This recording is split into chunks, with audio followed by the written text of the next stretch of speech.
Good afternoon, family. I'm Curtis Cheatham Jr., and welcome to This Week in Black America. And here's the rundown of this past week's highlights. Fed Governor Lisa Cook continues her fight to keep her job as the administration heads to the Supreme Court for emergency relief. And the U.S. military destroyed another alleged Venezuelan drug boat while the administration was ending environmental justice projects in Black communities. Not one, but two men were found hanging in Mississippi, and yet the Department of Justice quietly removed reports about the prevalence of white extremist threats. And a GOP senator declared the U.S. a white homeland. Meanwhile, the progenies of two civil rights icons strutted the New York City Fashion Week runway together. And finally, Trump and I have found something that we 100% agree with each other about. And we're going to find out what that is, along with so much more coming up on This Week in Black America. And of course, I got my brother with me, Brother Deshaun. How are you today? I just want to let the audience know they didn't just hear incorrectly. Their speakers didn't malfunction. Yes, Curtis and President Trump actually agree on something. Yeah, I can't wait to hear. That's going to be very interesting. So welcome to everybody. This Week in Black America exists to bring you the news that happened this week. If you were busy, if you work a lot, if you just didn't have time to stay on top of everything, this is where we talk every Friday, 12 noon Eastern time. And we invite you guys as our co-hosts to join the dialogue. We don't like to talk at you. We enjoy conversation. We welcome all conversation. We got the great Meraki Media in the background. Mick is off this week. She's not feeling well, but she'll be back next week. So we thank God for this team. We thank you. We appreciate you joining us. And as always, when do we not? We have a lot to discuss this week. So let's get to it. If you're going to spend some time with us, hit the like button. It lets YouTube and Facebook know that this is the type of content you want to see. You reprogram the algorithm. Absolutely. Reprogram the algorithm. Got to put that on a shirt. All right, so cue us up, Curtis. A lot of happenings this week. Listen, as always, apparently, in fact, just coming on, this is a breaking news story, not even on our list. All you social media users, apparently TikTok is safe. The president just announced on Truth Social that he basically agreed to a deal with the Chinese president to have a group of investors take over TikTok. So TikTok is safe. Yay. I guess that's a good thing. Who's on the buyer's list? Listen, that's the question. Was it Larry Ellison? Yeah. That's a great question, though. I thought I saw Larry Ellison in on that TikTok buy. Can anybody in the co-host confirm? Because this is just breaking. I mean, I just got the alert like 5 minutes ago. So okay, yeah, they were announcing a little bit of the deal. Yep, Larry Ellison's Oracle among controlling investors. Yes. So just so we understand, what could go wrong with that? What we thought TikTok was, and what we've known it to be. Put it like that. What we've known it to be, it might not be anymore. Not with that guy, who is also, for those who may not be aware, Curtis, Larry Ellison is he's 1/3 of that big group of people who are on the AI infrastructure redevelopment all through the country. Yeah. That's the guy we want. This is probably all above board, I'm sure. I'm sure there's nothing to see here. Anyway, let's head to our stories. We know what it is. Amazing. Listen, just understand the TikTok algorithm is going to change. Let's just understand that. TikTok has always been a great platform for freedom of speech, for sharing breaking news. They've done a lot to cover what's happening in Gaza, in even against the hierarchies that exist. So, we'll see. It's on the ground kind of journalism. It's kind of replacing what we used to have in the media. Now it seems like all the media is just kind of released their responsibility. They're like, We'll kiss the ring, sir. We'll kiss the ring. And we saw that happening with the late night host this week, Jimmy Kimmel getting shut down. And, freedom of Big speech deal. is not free anymore for sure. But oh my goodness. Let's not jump over that though. Let's not jump over that, Curtis, because that between college students, between colleges not being able, between another story that happened this week is on our list. Those of you who are ice cream fans, you got to know Ben and Jerry's, and you got to know that Ben and Jerry's has been one of the most outspoken social justice companies today. Right. It's right up there with Costco. And so when you look at what's happening with Ben and Jerry's being scrutinized, government leaning on them, they've always, and again, not going to go too deep because we're going to talk about it in a bit, but you know what? Since we're on it, let's just kind of mesh it together. Mm-hmm. So you got, Curtis just said, freedom of speech isn't free anymore. Let's just really go deep on that with evidence. We got people being locked up, escorted out. If you go back to Al Green, putting his cane up to President Trump at the inauguration. We've seen dozens of people, senators, congressmen, escorted out in cuffs. We've seen college students deported, literally snatched up and deported for protesting Gaza. We've seen Ben and Jerry's, again, now huge company, billion-dollar brand, CEO and founder. Well, I don't know if he's the CEO, but he's the co-founder.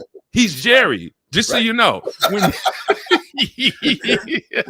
God can't in Ben and Jerry's can't be more important than to have your name on the brand. There you go. He's now been and we actually covered this maybe about 3-4 months ago. He was escorted out of a public hearing of some sort in cuffs.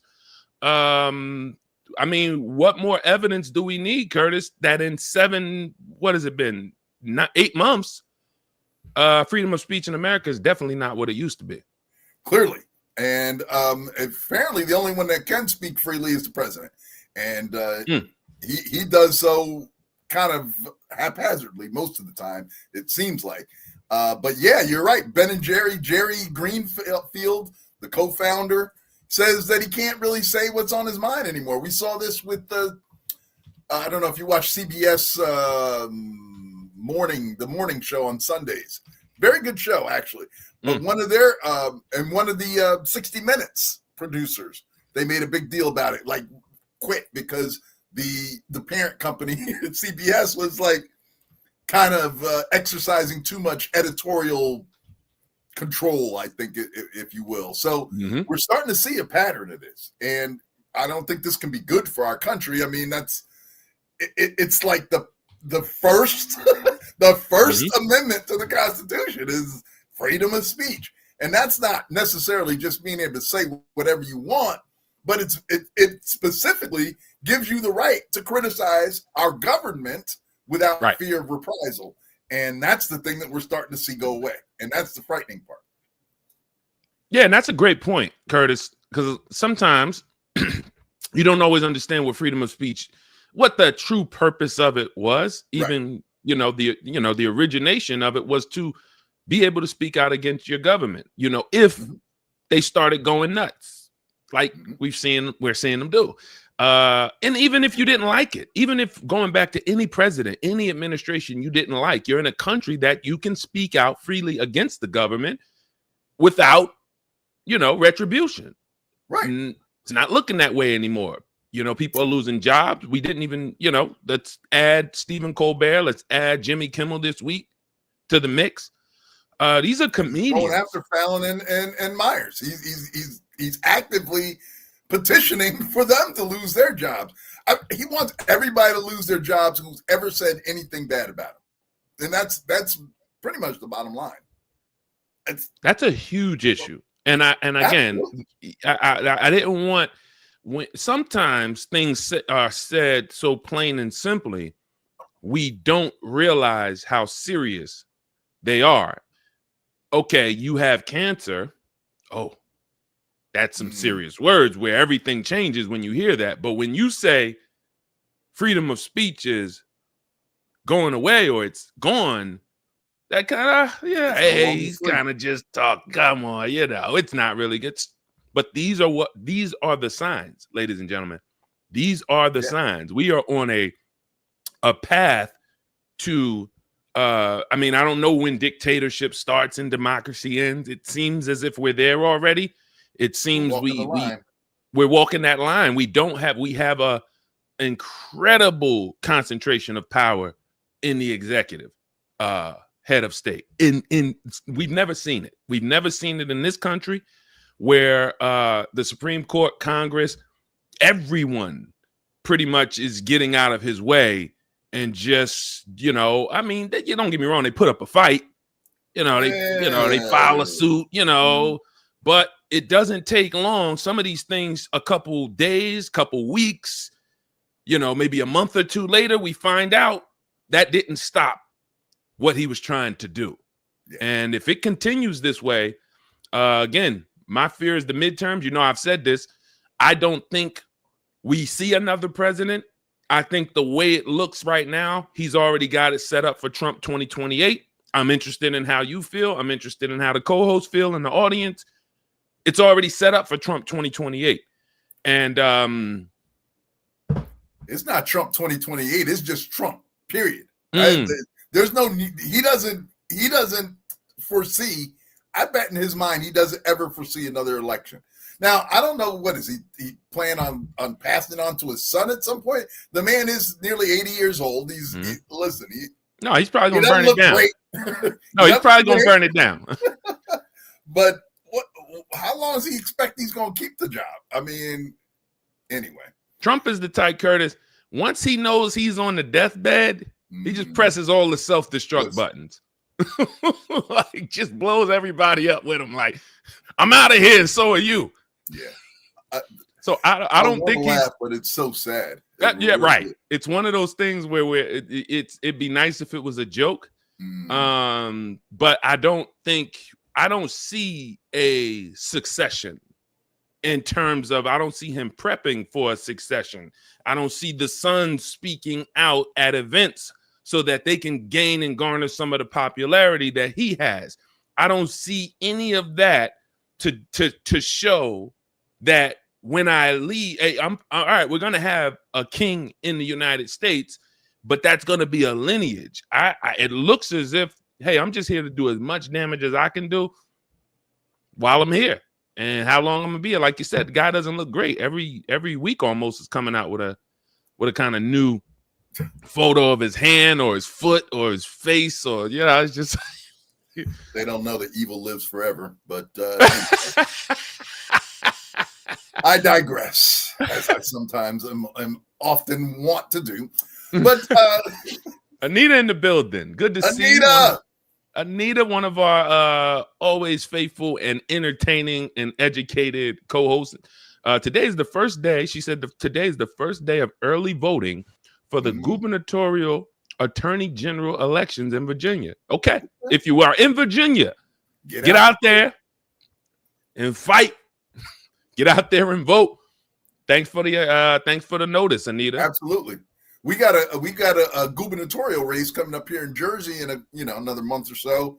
Our early voting should be starting probably within the next month or so. So, people definitely want to be aware of your local races and get involved, because that may be the last backstop between what's going on with the federal government now and electing the appropriate people locally, like not your local racist.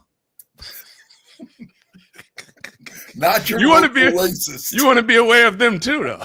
Absolutely. Want to be aware of your local racist. Yeah, you should know who they are. All of them.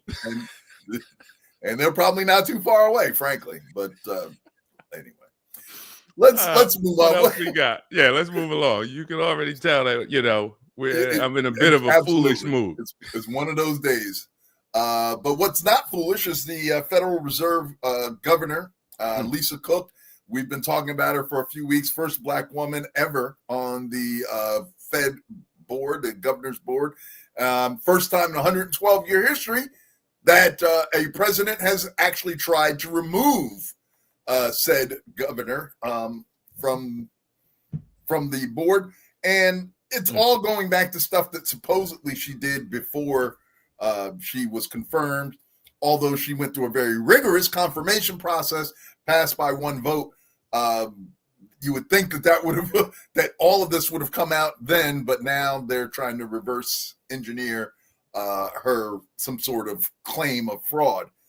And now this week, what's important about this is that this week a U.S. appeals court, a federal appeals court, blocked Trump's effort to remove her. I think it was 2-1. So this is I never even thought this would be a thing, but 2 Biden appointed judges, I believe, and then 1 appointed by Trump. Obviously, they went right down the party lines there, which was never a thing in the past, but we see now that you have to know who appointed a judge to know if they're going to actually give out justice or not. But so anyway, the bottom line is that now the Trump administration has sought emergency relief. They went to the Supreme Court and are now asking them to remove this Lisa Cook for cause, and claiming that she had 2 residents, or claimed 2 primary residences in 2021. Something that I saw this week, that several people in his cabinet have done the exact same thing, but that's okay, I guess. Of course. So basically, there's not a lot. I mean, we can really go into. We're going to see if the Supreme Court rushes in and saves the day, like I suspect they will. This will tell us for sure whether they have completely sold out or if they're even pretending to hold on to the law at this point. Any thoughts on Lisa Cook's removal? Just one thing you said that is very interesting, I think everybody needs to be aware of, is she was confirmed. You go through a hearing, you're scrutinized, your life, your background, everything you've done, you have to be confirmed before you get the job. So to say everybody missed something and then I caught it, myself, the president, is just super far-fetched. In fact, almost impossible, considering you're running the country. You don't have time to investigate a woman. But if you don't like her, sure, it's easy to claim, hey, there was something going on. And I think that was just important to reiterate, is that this woman she didn't just apply for the job and get the job, and then we found out about her background. Like, this was it's a serious process before you get a job like that. And think about it in this environment, as partisan as everything is, you think that the Republican people on that on the committee that helped confirm her weren't looking for dirt? you think that the Republican people weren't looking for dirt and before Great point. I'm sure they threw everything they had at her because it was a highly divisive confirmation process. So to me, it's like, you missed your shot. Listen, we went through all this and she got through and got confirmed. Then listen, it's done now. Let her run her course. So we'll see how that turns out. But it continues to be, and I find it ironic that he's still fighting so hard to remove this woman, and yet he got what he was been looking for this past week, as the Fed decided to drop rates by 0.25%, which I'm happy with. I'm fine with it because I might be looking for a car loan soon. Who knows? I like my credit card rate to go down, so I'm okay with that. But Trump has certainly been pushing a lot on this whole reduce the rates, and it goes back to what we've talked about even back on Hello Black America a while back, is that he likes that free money for him and his boys to be able to get that free money. Yes. And that's such a large conversation, Curtis, that I think we can get Black with me in the building. Great to see one of our another one of our just one of our most brilliant co-hosts always checks in with ideas. Anita says something as we were just discussing this, as far as Byron Douglas having 2 residences and voting places. And Representative Tlaib said as much at a hearing this week. Okay, I might have misread that last sentence, but so again, as you pointed out when we brought the story up, this is, Trump's cabinet. People who are with Trump have the same background as Ms. Cook. They're not being investigated. They're not being removed from their position. So again, it just looks as if, it's what it is. It looks as if I don't like this woman, or I'm attacking the Fed, whatever it may be. I'm attacking a black woman who's in a high level position. Okay. But to the point of the Fed, a lot of people don't know. In fact, I didn't have a full understanding until I watched The Age of Easy Money. Watch that PBS documentaries. PBS is no longer funded. It's out. It's done, unfortunately. But you should go watch. There's a archive of things, and I think what you'd enjoy this weekend is to watch The Age of Easy Money. And what you'll see is that when the rates are low, it's the rich who make out. We're going to go and we're going to get our car. We're going to get our house. We're going to spend a little bit more when there's more credit available. And I'm talking America as a whole. But who really benefits is Wall Street, is the bankers, is the investors, the billionaires, because they can move billions of dollars from place to place with very low rates.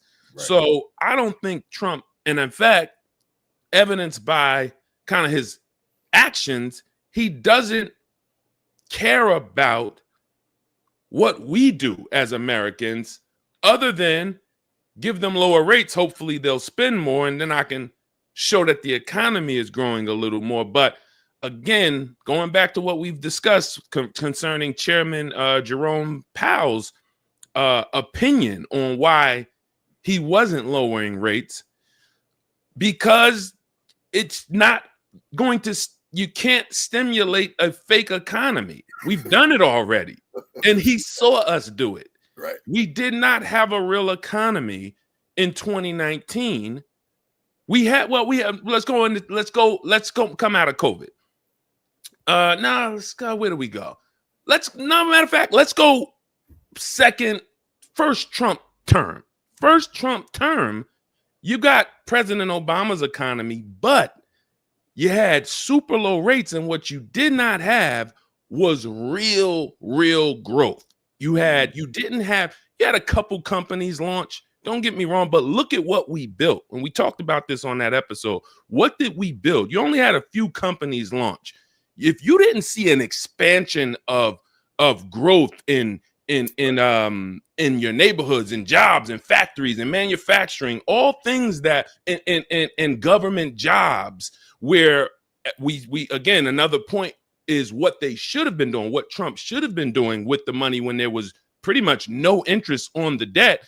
You should have been rebuilding America, doing billions and billions of dollars of roads, creating, bridges, all the infrastructure that President Biden actually wrote into legislation when he was in presidency. Didn't have the interest rates Trump had, but he knew this is the plan. So imagine if Trump was really about that, creating wealth for Americans and the middle class. He would have easily. That's at 100%, because he was in office and he didn't do it. So why are you asking us to lower rates again when you had the lowest rates in history and you did not create prosperity for the middle class? Listen, Trump has shown himself not to want to be helpful to pretty much anybody other than himself. His pockets are getting fat for sure. His pockets are getting fat for sure. But facts. I'm tired of talking. Fatter. Yep. Now there is something that concerns me though, and you've seen this before. So a couple weeks ago, you guys may remember that there was a boat in the Caribbean, a little, not a ship, a little boat, looked like a little speedboat going through the Caribbean that got. The president came on and actually showed a film of the boat being destroyed. Well, this past week, it happened again. There was another supposed Venezuelan. He identified as a Venezuelan drug boat. And there were only 3 people on this one. There were 11 on the last one. But and he just like shoots a bomb out of the air. No warning, no turn off your boat, no turn around, none of that. They just shoot them out of the water and then tell everybody they were a Venezuelan drug cartel. Now, how do we know this? Because you destroyed all the evidence. Any drugs that were there are now powdered, and you probably got the dolphins high on cocaine or whatever it was in there, supposedly. But so my question is, are we supposed to believe this administration when they say that these were drug lords or gang members bringing drugs? In fact, there was some scuttlebutt that the boat had actually turned around and wasn't even heading to America anymore, and they still shot it out of the water. This is scary. And in fact, you might have noticed Trump was kind of making a joke. I'd stay out of the water if you don't want to be mistaken as. He was just kind of meandering through, kind of making a joke about it. But hey, you're the president of the United States, and you have now sanctioned 2 illegal attacks on boats in international waters. So what's going to happen when some nice couple is off the coast of Miami on their boat and they drift into international waters and some other country decides to shoot them out of the water, saying that they were some drug dealers, even if they are drug dealers? So what happens? We would be in an absolute uproar as Americans if a boat, even if it was a drug boat, even if it were, if it went out and it got shot out of the water, we would be in a rage as Americans. And yet we see our president doing it now twice. And I don't know if anybody sees the same concern that I do, but this is clearly problematic on a lot of different levels. What say you, my brother? Yeah, to go in and obliterate a whole boat with people on it and then tell the narrative. Yeah, especially coming from this administration, is cause for concern. We are. Oh man, Curtis, I had to smack you up, man. There was a fly on your face, man. I ain't see no fly. What? You didn't see it? It's like it was there. It was there. I'm just smacking you up. It's just like this is, the insulting of the American people's intelligence, and it's really to his own people, because he's not fooling. I think he knows he's not fooling the people who don't like him. He's playing to his base. He's playing to his base, keeping them energized. Correct. Yep. So it's not about what we think. At one point, it did look like he was trying to get a majority of the people to, kind of capitulate to his ideas. That word just seems to be overused. I don't like using it, but hey, it fits. It's a good word. It's a very good word. It's a good word. I feel like everybody caught on to capitulate in the last 12 months, and it's that's all we see is a bunch of capitulation at this point. That's a fact. That's a fact.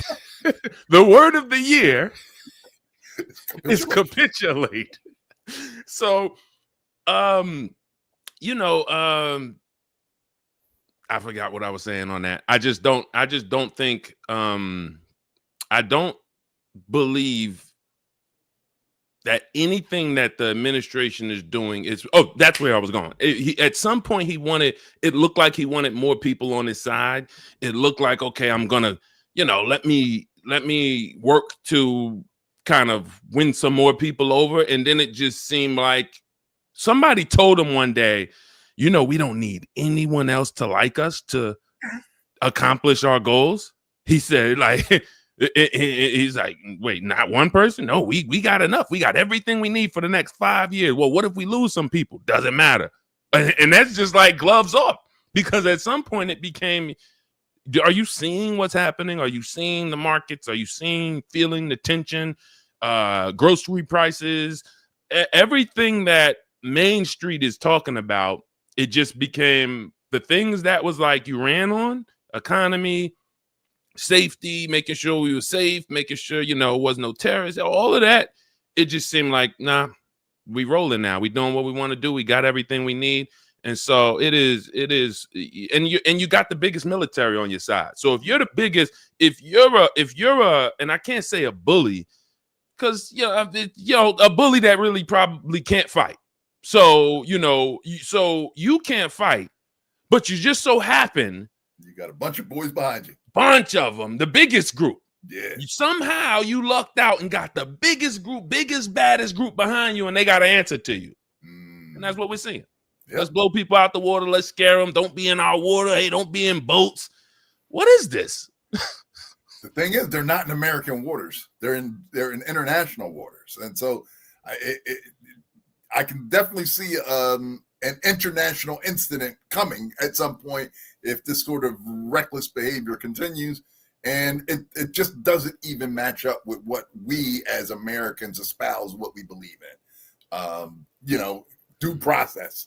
It's one of the cornerstones of our democracy is due process, and yet we see the president shooting people out of the water with zero due process, without even allowing them to answer the charges that are being levied against them. So we'll keep an eye on this, but this is, yep. I tell you these things because there's something that you need to keep in mind, and when you start seeing unprovoked attacks against other countries' sovereign people in international waters, that should trigger something in your mind. It really should, if it didn't yet. So think about that a little bit. And interesting. Before we move to the next one, let's keep this real quick because we do got we got a lot of stories to go over. But that point you just made about it being an international waters. Hey, Fresh, good to see you in the building, checking in. Where's the international court? The international court is looking a lot like the Supreme Court, where you don't have real power to do really much. You kind of could rule, but even with the Netanyahu thing, we keep hearing Netanyahu's a war criminal. He's wanted for war crimes. Obviously, somebody gonna pick him up. It's not like dude stays in his country. Listen, I mean, most of the time he's probably there, but you're gonna tell me. I mean, so again, it just seems we got Israel, we got America, and then we got all of y'all. Russia, cool, yeah, y'all own thing, stay over there. China, y'all own thing, stay over there. Get Black with Me said, did we see the Chinese parade? Whew, what a difference from what a difference. It didn't look like ours. And how about Get Black with Me? How about them flying everybody in the town except Trump? Yeah. Everybody's invited. Whole gang's here. Kim Jong-un came in.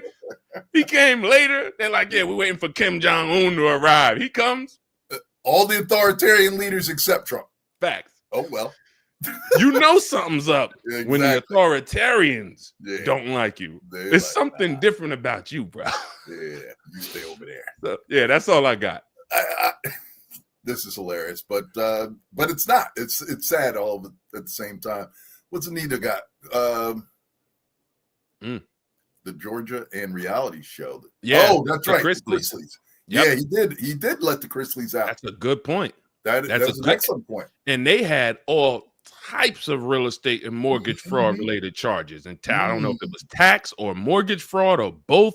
I mean, they had tens of millions of dollars in fraudulent activity, and he pardoned them. Yeah, that's true. That is great. Excellent point. Great point. I love our co-hosts because they bring this sort of nuance to the table, and I love it. I love it. Yep. Yeah, Get Black with Me. You're absolutely right. I mean, he's picking a fight. He keeps poking Venezuela in the chest and waiting for him to swing.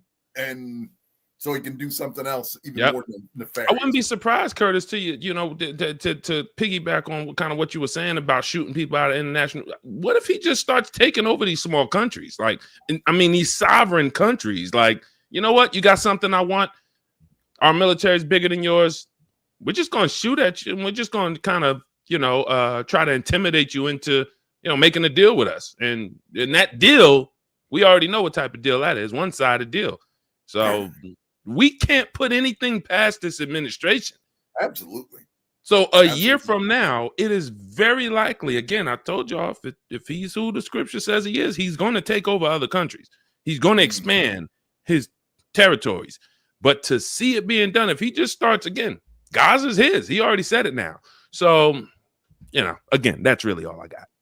Yeah, we're seeing that. In fact, Gaza, they are actively trying to make that beachfront property, just like was it Kushner or one of his kids or the son-in-law said it. Kushner, I believe it was. They said they want to make it beachfront property, and that's what they're doing. The Riviera of the Middle East.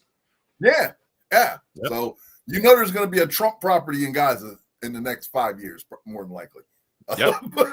Unfortunately. Anyway, and while all this is going on, even in this country, he's trying to dismantle a bunch of things. So there was a story that just kind of popped up, and I wasn't even aware of it, but Trump has kind of quietly just cut or terminated. They're calling 22 environmental justice and health-related projects in Southern Black communities. Now, let me put this in some context for you. The most recent one is probably Flint, Michigan, right? We had Flint, Michigan. They still don't have clean water in Flint, Michigan.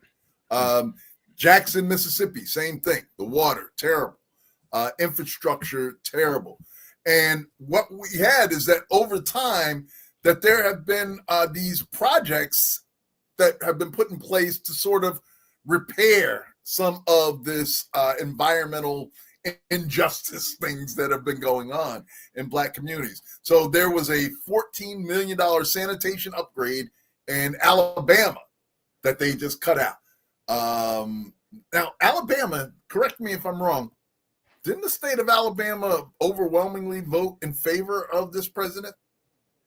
And yet, for a portion of the state of Alabama, they're going to cut out this $14 million sanitation upgrade. There's a $20 million flood mitigation grant in a historically Black Virginia neighborhood. We know Virginia was in the house today. And so we see that disappearing. And these are all rollbacks that were recently issued executive order targeting radical DEI. Radical DEI programs. To give people clean water. Yeah, clean water, sanitation, flood mitigation stuff. This is just humanity. And sure. They ain't human. They can't be. You know, I mean, I have no idea how you can. I mean, you hear the stories. You remember Scrooge McDuck? You know, I remember Scrooge McDuck, everybody. You know, Mr. Krabs, SpongeBob. You always got the little sense that the rich guys were not good people. They didn't hide it. They showed it in the cartoons. But it was just we love money. This is different where we hate. It doesn't seem like we even like people at all. Like, how could you know people are starving or I'm sorry, can't get clean water, right, and you reverse the charge? But it's the same vein of knowing you pass a bill that's going to lose 10 million people their health care. Listen, we are, and I will keep repeating this because it is accurate that we are in demon season. We are in demon season completely now. And, you know, I won't tell you where the chief demon resides, but you have he who has eyes to see, let him see, and ears to hear, let him hear. And Anita said, does Black MAGA know what he did in these Southern Black communities. They don't care. But they are celebrating Clan Kirk in their churches and their podcasts. And you know what? Something last week. Oh, no. They're everywhere. And literally, you had a group of Black people in the church that went viral last week for just, they're in there like. Was that true? I was just looking at that like I thought it was made up. I thought it was a skit or something that they did. Even if it is, can somebody confirm if there was a church that had pictures of Charlie Kirk and everything? But what we saw last week, we saw the example of what happens when a high-level, high-ranking, popular, outspoken figure, a KKK member, passes away. That's just. God bless him. He wasn't. Let me correct something. He wasn't an official of anything. He wasn't a high-ranking anything. He was a citizen. But the mouthpiece. A mouthpiece. Old Jim Bob can't. Old Jim Bob. He ain't got no Jim. He go on Facebook. He got 2 followers, and both of them are in his house. And he, hey, I'm having a meeting this Friday. Tell everybody meet me down at the saloon. Same 2 people there. Charlie Kirk, he moves people. Yeah, he moves people. Yeah. So even though you are not technically, you're a spokesperson, and not just you specifically talk to the youth in a different way. So again, I pray that God have mercy on his soul. Because it just seemed, even the last words seemed very evil. I cannot empathize with, I mean, God, I don't want anyone to lose their family. But at the end of the day, we have, and there's no but to that. Right. It's just not a cause for concern. So when we see Black MAGA, who there's nothing that happens that makes them kind of, like there's no shame there. Right. Maybe they're not human either. These people could have on suits, Curtis. Let's be, we talked about this because I know there's trauma. We do things that are weird. We do things that are weird sometimes based off trauma. But to totally identify with a man that came out and said Black women don't have the smarts, named witness, second in command, Michelle Obama, one of the most intelligent women we've seen, highly educated. Right. Professionally, like highly. Oh no, they don't have a brain. How do we celebrate him? So that's an excellent question. Black MAGA. I don't even know if. I don't know, Anita. I don't know if these people are Black. I mean, and look, I don't want to use the Black thing. It just might be we not all from the same tribe, and that's just real. There you go. Y'all from a different tribe. And we not from that tribe. So ding, ding, ding, ding, ding, ding. There it is. Boy. So yeah, we do. So whoa. Emmett.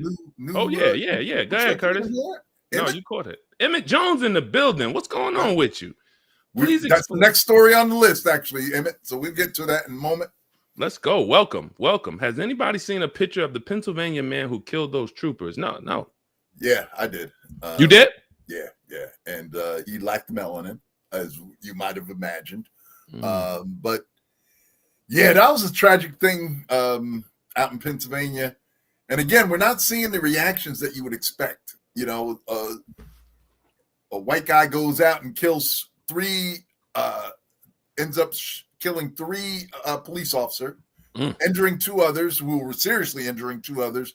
And we really didn't hear much about it by comparison to the Charlie Kirk thing. So is this really a country that honors our police officers? Back the blue, like we always hear people talking about. Yeah, black the blue. But yeah, then we see January 6th and we realize that you really don't care about the blue. And now we have a case here. Again, 3 officers killed. Their lives taken. They're not going to go home to their families. I didn't even hear about it. And you really not even hearing much about it. I happen to get Philadelphia, Pennsylvania news because from where I live. So that's the news that I get. So I've seen the story, when it comes up on the news broadcast here. But you're not hearing it being talked about much more than regionally. It seems. Wow. So, is he alive? Did they kill him? They unalive him? I never know. Yes, they did. Yes, okay. they did. No, they killed him. I don't know what unalive is. That's not a word that I learned in school. So yeah, they killed him. The guy that sorry, and they, they was out serving a warrant, and apparently the guy wasn't a good guy. He had been wanted for stalking his girlfriend, I believe it was, and shot her dog. That should be the death penalty for him right there. For our unmelanated brothers and sisters, that should be enough for y'all to seek the death penalty right there. But he's already gone. So anyway, I'm kind of rambling at this point. No, brother, let us know what's going on with let's get into this Delta State thing a little bit. Yes. Let us fill us in on what's going on there. Yes, definitely. Let me pull it up because I'm going through all of these comments in the Bart Tisdale in the building. What's going on? I got a couple new co-hosts checking in. Something must be going on my end because I'm not seeing them until you put them up on the screen. I'm not able to see the comments, but that's fine. Okay. There's a whole as we always love on This Week in Black America. We're here every Friday, 12 p.m. Eastern time. We love to see the dialogue in the studio audience. And we bring all the comments onto the chat. So welcome to everybody. Stay by your keyboard. Feel free to share your opinions. Everything is welcome. Talking about them from the wannabe tribe, huh? Okay, I love that. Yeah, I love that. That's why I was bogged down with the comments because you're right. And then Emmett had said no. Who was it? A Fresh said Malcolm X said coons know exactly what they're doing. Yeah, and that made me think of the house Negro. Yeah. Where it's like I want to be down with who I see in power. Absolutely. And if I see down with you, I'm trying to be down. Like, yo, I'll sell my people. I don't care. But you got a spot for me? Yeah. And so all right. That's all those MAGA ask Tim Scott and Byron Daniels and all those that were kind of bootlicking, prostrating themselves before the president, and they got squabba. That's right. Nothing. Still waiting on a position. They still waiting. All right. So okay. So now, according to our friends over at the Black Information Network via the Clarion Ledger, a second man. Are we talking about the second man? No, we're still talking about the first one. Oh, let's go back. Oh, my fault. Jeez. All right. So again, still from Black Information Network, the body of 21-year-old Let me hear you do this name. I'm just Trey Reed was found hanging from a tree near the pickleball courts at Delta State University. University officials expressed heartbreak over his death, while police say there is currently no evidence of foul play.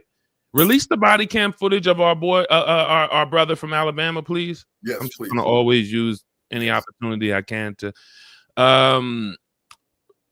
Though the investigation remains active in state with state and local agencies. So how many times do we hear this, Curtis? No foul play detected. We're okay. How do we know? The foul play is that the man is hanging from a tree. That clear, is the foul. How do you hang yourself from a tree? How do you do it? All of a sudden, there's an epidemic. All of a sudden, 2025, since we have a new president, there's an epidemic of black men hanging themselves. Not shooting themselves. This should be studied.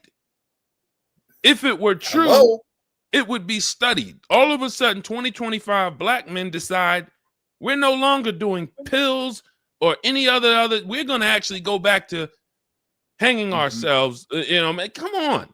Who are we kidding here? It doesn't make stupid sense. It really doesn't. Why would you do that? When you say it out loud, we realize how much sense it doesn't make. Now, listen, we've seen instances supposedly where men hang themselves in prison and things like that. If someone decided to end their life in this way, why would you go out to a tree? You could do it I don't know, maybe houses aren't made the same anymore and you don't have rafters in your home that you can hang yourself from. But I don't see a black man going out to a tree. And how would you even do it? I mean, if they saw maybe a table that was there, that they hoisted themselves up, and then what are the results of the investigation? So far, nothing. That's what I'm saying. Nothing. Usually, there's an investigation. Oh, an investigation is underway. So we already, from the moment it's announced, oh, everything looks fine here. Nothing to investigate. Nothing to investigate. It's the same thing they said. I think it was in New York. There was somebody that hung themselves in the past few weeks. Yes. Was found hanging. Let me rephrase that. And they said the same thing. No evidence of foul play. The evidence is there's a man hanging in a tree with nothing else around him. There's evidence enough just there. And then when you juxtapose that against the historical context of hangings in America, you got to be a special magical Negro to take your life in that way. And I don't know how many of those there are. Well, apparently they're everywhere now. Apparently. So, I mean, we're talking about multiple hangings since the presidency. We never were, we would hear maybe we'd hear about 2 per year. Maybe. Now, we're talking every month. Several. I remember what Richard Byrd in Texas back in I think that was in the late 80s. And they didn't actually hang him from a tree. They hung him and dragged him behind the truck. You remember that? Or you may have recalled that. That was like a big deal. And then it seemed like it kind of faded away. But you are absolutely right. In the recent last year or so, we're seeing this more and more, and it's troubling because for the reasons I've already stated, a black man specifically hanging from a tree in Mississippi should raise all types of red flags. And the family is, of course, asking for transparency, asking for an investigation, a clear, transparent investigation to be held. Sure. As with anybody. And Curtis, my question, another question I have is there's no street light footage. Nothing. Right? There's no Emmett Jones, one of our new calls. Love what you're bringing to the table. The last time the young man talked to his mother, he articulated no thoughts of depression. Right. It's like all of a sudden you go from being this happy-go-lucky college student to hanging yourself in Mississippi. Something ain't right. Something ain't right. Yeah. Bonita in the building. Great to see you, Bonita. Love to see everybody checking in. So now Bonita makes an excellent point. There are 2 in the same day. Correct. Now, one clarification that we should make, as we move into that second one, is that the second man was also in Mississippi, but he was a homeless, unmelanated man. Yep. So, AKA white. He was a white dude. So,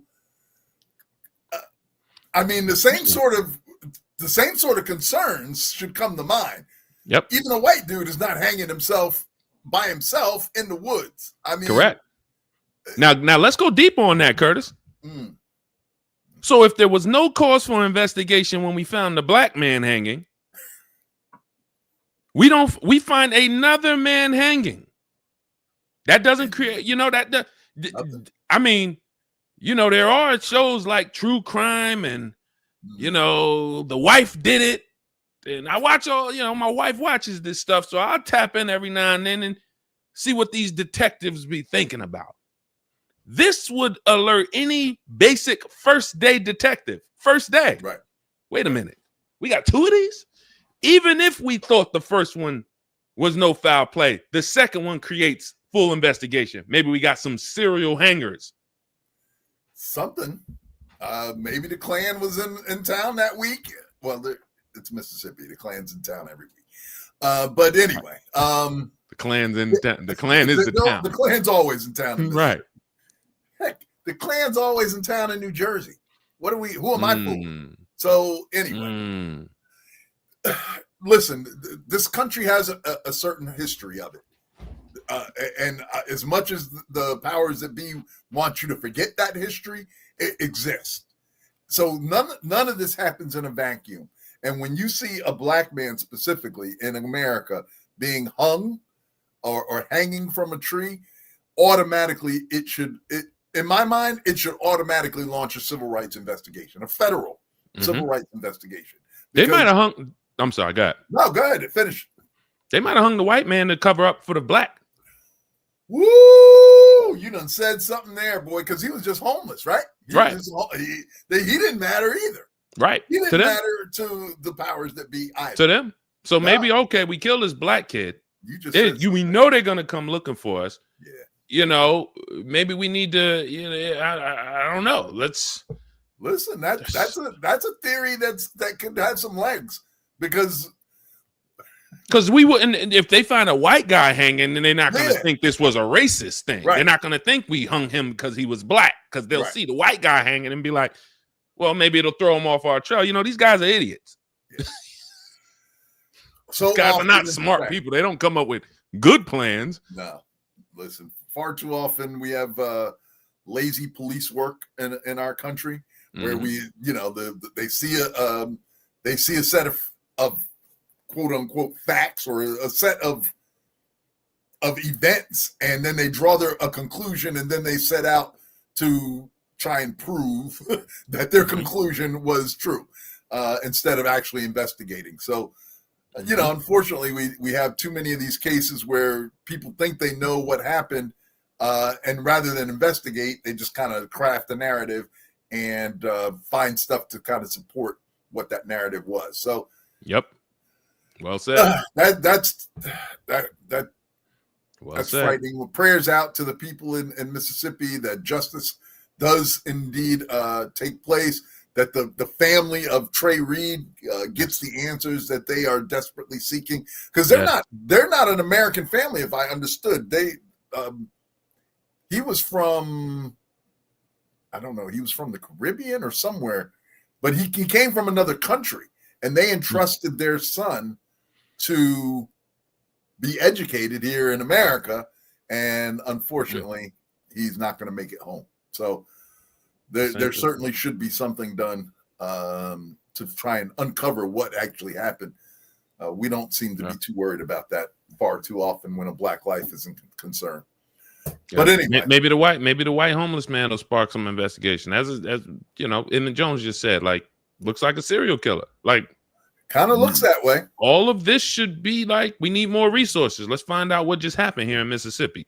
Yeah. So we'll continue to follow it. You guys know we will. We'll continue to report back to you what transpires out of these stories. Yeah. God bless both of these gentlemen who are no longer here.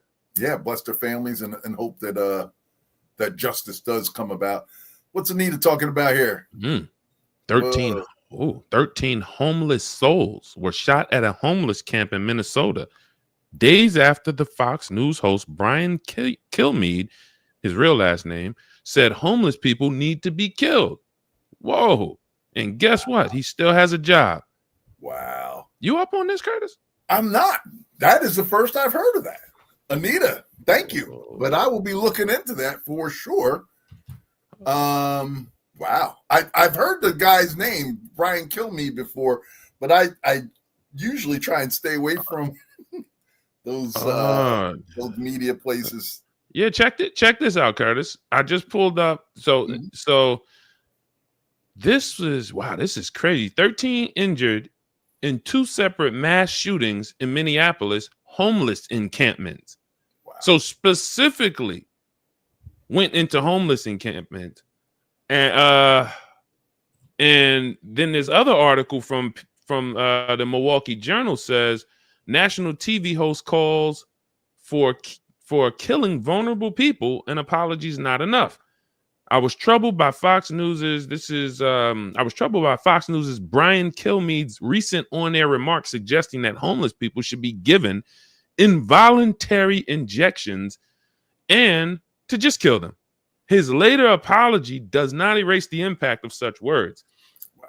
2 days later, he made this comment on September 14th. 2 days later, the mass shooting at the homeless encampments happened. And as Anita said, he still has a job working for Fox.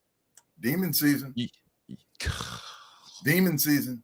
You can't Exhibit make this up. 4058. That's right. Sheesh. Grenada was the country. He was from Grenada. Thank you, Emmett. I appreciate Thank that. you, Emmett. I knew he was not born here. So, yeah. Grenada is a beautiful country, by the way. It sure is. Absolutely love it. Highly recommend it. I've been there once. Intuitively wise. Good to see new co-host checking in. Could it be a signal? Back in the day, black men were hung for fooling with a white woman and white men for being a thief. Well, hey, listen, something to think about, clearly. Now, I don't know. Did this Trey Reed person, did he whistle at a white woman or something? I don't know. I guess that was always the story. Yeah, that usually is from Emmett Till on up, so anyway. But there's a classism. There's a classism among the KKK.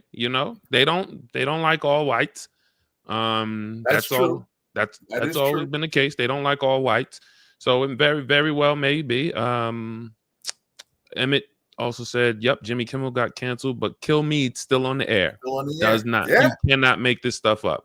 You cannot make this stuff up. Not one word publicly about what Kill Me has said. Not one word. I didn't even hear about it. If Anita wouldn't have came in and dropped that on us, we would not have even known that this Fox News Brian Kilmeade, literally, what a name, what a last name, has provoked events that led to harm of homeless people. Listen, he's probably holding out for a job as defense secretary or something like that. Because that's where Fox News hosts go to die, is that somewhere in the Trump administration. Okay, hold on. We got Meraki playing a little of this clip. Is this a good clip? Let's see if we can get anything. And compassion. But that apology seemed to fall flat with some. And then let's check it out. Mentally ill only said they Brian should murder of Irina Zaruska in Charlotte, North Carolina. Now, how to stop these kinds of attacks. During that discussion, I wrongly said they should get lethal injections. I apologize for that extremely callous remark. I'm obviously aware that not all mentally ill homeless people act as the perpetrator did in North Carolina, and that so many homeless people deserve our empathy and compassion. But that apology seemed to fall flat with some former. What do they say? When you're mad, you got caught. Yeah. that was one of those apologies. Yeah, I'm sorry, I got caught. Apologies. That was exactly what that is. Yeah, incredibly callous statement. Come on, bro. How don't you know something's? You said it. There you go. Thank you. You knew it when you said it. When it came out. When the words came out of your mouth. Because if you were actually sorry about it, you would have said it and immediately been like, you know what? My bad. I went a little too far on that one. Oops. That's right. And you would have corrected. Like I'm wilding. I'm wild. Let me bring that back, y'all. Yeah, let me reel that back a little bit. Cut that off the record. Yeah. That was even a little too far for me. That wasn't on the teleprompter, y'all. That was me. Sorry. No. You would have caught it right then and there. Anita said Black MAGA host on Fox and Friends. I can't. That guy is just something else. The same sofa he shares with Kilmeade said homeless people and mentally ill people need to be put in jail. And these are the Christians. Yeah. Quote unquote. Quote unquote. I just saw this thing. Air quotes. I highly recommend it. I just watched it last night. Bringing up Christians. It's called White Savior on Prime. White Savior. There's something else after it, but it's only an hour and 1 minute. It's a real quick but pretty thorough investigation of how this whole segregated Sundays and religious segregation has kind of come about. It's pretty good. So I highly recommend, if you're on Prime, got nothing to watch over the weekend, check out The White Savior. I have to find the rest of that the title, but that was it. Cool. But anyway, speaking of someone losing their job, number 7 here. Now we see the opposite of what we just saw with Brian Kilmeade. Can you tell us a little about this Washington Post columnist, Karen Attiah, I believe her name is? Yeah, this is via this is Black Information Network. It's different from the Kill. There's a stark difference between she and the Kilmeade guy. If you didn't know, immediately, other than gender, immediately, she's a different hue, slightly different hue. Yeah, that's a she just seems like a threat. According to Black Information Network, Washington Post columnist Karen Attiah and forgive us if I mispronounce your name, says she was fired over social media posts she made following the fatal shooting of Charlie Kirk. Atia, the paper's last full-time Black opinion columnist. Right. Again, freedom of speech. Yep. Opinion columnist. Yeah. Wrote that she condemned the killing, but also spoke on racial double standards and gun violence, which she says cost her the job. The Post reportedly cited gross misconduct, while Atia called her dismissal part of a broader purge of Black voices from major institutions. Well said. Her termination follows an editorial shift at the paper towards personal liberties and free markets, with leadership vowing an unapologetically patriotic tone. Woo! All of that, those last... When you use the words... Yes, unapologetically patriotic tone. Patriotic. You know, it's like... You can tell a lot about a person by the language they speak, and not just the language, the slang they use. You know, the buzzwords, Let's put this in a little context. Was it Jeff Bezos? I think it was, that bought the Washington Post. And you remember during the election cycle, it was a little bit of a controversy because the editorial staff was about to endorse, I believe it was Kamala Harris. They were about to endorse Kamala Harris, and Bezos was like, nah, we're not doing that. So when we talk about the mainstream media, and we hit about this a little bit at the top of the show, the fact of the matter is I'm not sure you can trust your mainstream media anymore, because they're all being bought up by the same few people. And, you know, you got your Bezoses and your McDermott, Rupert Murdoch. And there's, you know, there's probably 2 or 3 others that throughout the country that own these major media outlets, and they're all kissing the ring of this administration. You probably saw them all at the inauguration. Yeah, so, right. Yeah. And look at the other aspect of it. What's not being bought up by the billionaires, we have the government in terms of the FCC and, you know, regulating. Now, same party that said they wanted less regulation. Let's remember that. Yeah. Same party that said they wanted less regulation is regulating the corporate world, small business, free speech.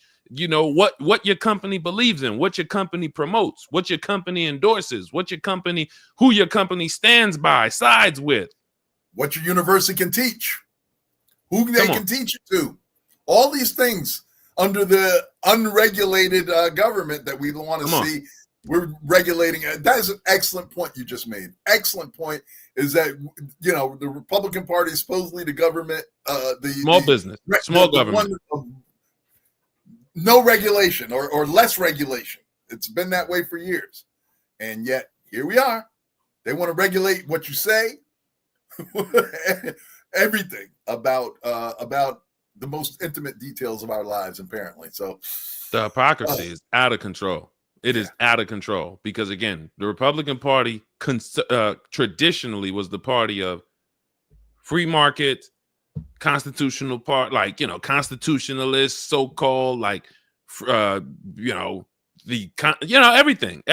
that they said, hey, we believe in these American ideals, and we are seeing that it's the total opposite. They were supposed to be the party of small government, right? Democrats, right, are the parties of, you know, more government involvement, more government programs, more government support, more government subsidies. You know, Republicans are like, no, we want small government, limited over, you know, and here we go. Yeah. That turned out not to be true, apparently. Yeah. I like what Get Black With Me just said before we move to the next story. They can't cancel you, and to quote the living legend, Denzel Washington, they can't cancel you if you don't buy the subscription. I hear that. I like what a lot of Curtis, I think Black people are positioned well, because we are kind of checked out, on the sideline. I think anything that launches major in the next 12 to 18 months could really take off. Yeah. Something like we could do things as Black Americans that in the next 18 months that we've never done, because they forced us into a corner where we know, all right, we kind of all we got, and we watching the coons, we watching the people who not with us, but we know that the people that are with us is really we're observing right now. So I think we're positioned for something great. And some of you co-hosts who have been here with us, what me and Curtis really believe in terms of the prophecy. We believe we're going to leave this country. We believe we're going to leave this country wealthy. We believe we're going to leave as a nation without walls, without land. Right. Similar to how the Jewish people did it. Like literally the Jewish people behind the scenes, you never saw them. But behind the scenes, they were starting businesses, investing in their own businesses, running their own businesses, sharing ownership amongst each other. You never really saw this. It just was happening behind the scenes. And then all of a sudden you felt it when you saw how much influence they had. And I think that we're positioned for something greater because a lot of us are not subscribed to a lot of the foolishness of what's going on. I mean, what do you think before we move on? Yeah, I agree with you. I agree with you. But I would say this for those that aren't necessarily on the whole spiritual tip. We have devoted a lot of time. Every Friday we're here and we're running through these stories. And if you, as an objective individual, if you've been listening to us and you cannot see the handwriting on the wall that this country is clearly stating to you that they don't want you here. They don't value what you bring to the table. And obviously this isn't everyone, because there's a great swath of America that realizes what Black America brings to the table. And then there's others that are going to have to, I almost messed up. There's others that are going to have FAFO moments where they're going to have to find out, on their own. And if you don't subscribe to the whole spiritual thing, common sense should lead you to believe and understand that you need to have your options open at this time. If you don't have a passport, if you don't have a valid passport right now, I got to wonder where your mind is. You need to be prepared to get up and go. And I mean at a moment's notice. Like the Israelites, when the time came, they was packed. Go back and read Genesis again. They were Exodus again. They were ready, and we need to stay ready, so you don't have to get ready. And go ahead, break that down. Break that down, because you have a way of being a little bit more palatable, I think, with this message. Because I'm just telling people, listen. I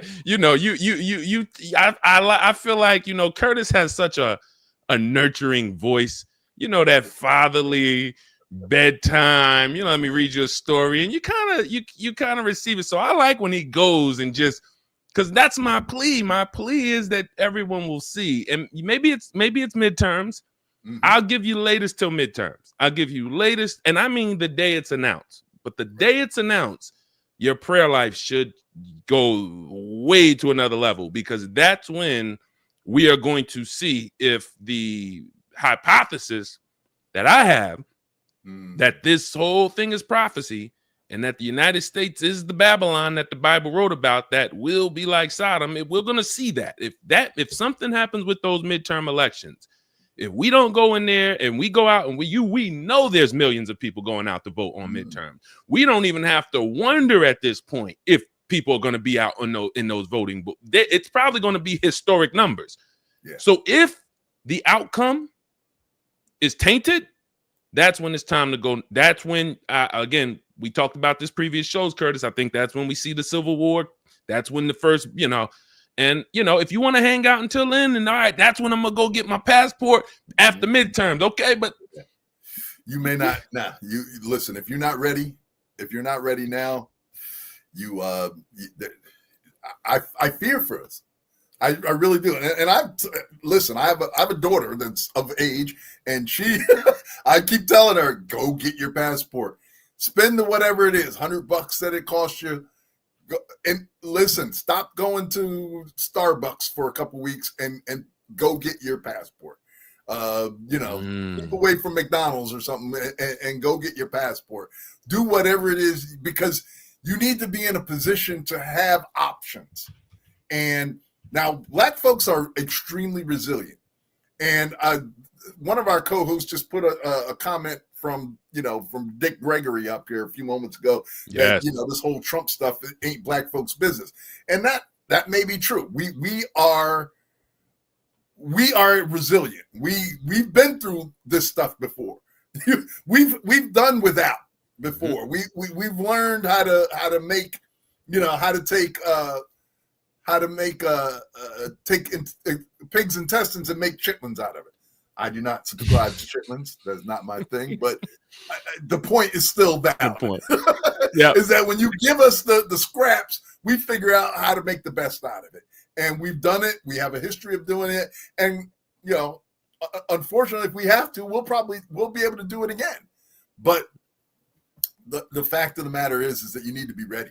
You can't be reactionary at this point. If you as a Black person in America aren't able to look out over the landscape and see that there might be a problem and you're not prepared for it, woe unto you.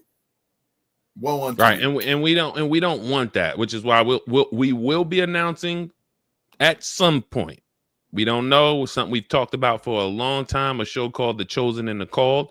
Well, we can elaborate on these things scripturally, and you can actually see, because we just believe that I personally believe, I don't want to, speak for Curtis, but when you look at the prophecies in the scriptures are very clear on what is going to happen from the kings, from the kingdoms, the nations. The prophet Daniel prophesied that, at the time Nebuchadnezzar was in control, he said, your throne is going to go to the Persians and the Medes, and then the Greeks, and then the Romans, and that'll be the biggest kingdom ever. And, all of the prophecies is how you judge the truth of the scripture. When the scripture says it wants you to hold it to writing the end from the beginning. That's what it wants to be held to. That's the standard that it desires to be held to. I'm going to tell you what's going to happen. And if you pray about it and get the understanding of it, you'll see that everything that's going to happen is written. Yeah. And it ends at the book of Revelation with what's going to happen right before the king comes back here and reigns for 1,000 years on earth. So we don't want to be, if I didn't have that understanding, then sure, I'd say sit here and fight in America. Right. But the scripture says that America's end is written. If it's Babylon, its end is written. And it said that this mystery kingdom would have worldwide influence, and it would be the war maker. It would literally be the reason for almost every war. Every bloodshed through military comes from this superpower. It says when it burns, the merchants of the world are going to look and say, we have no one else to buy our goods. It says when the shipmasters see it burning, they're going to say, we're out of business. We have no one else, such a great kingdom has come to nothing in 1 hour. So if we saw this, and then the figure that says that the figure it talks about that would spearhead that, these are all puzzle pieces that Curtis and I have been talking about for well over for about a year now, very thoroughly. Mm-hmm. And so when we say these things, I'm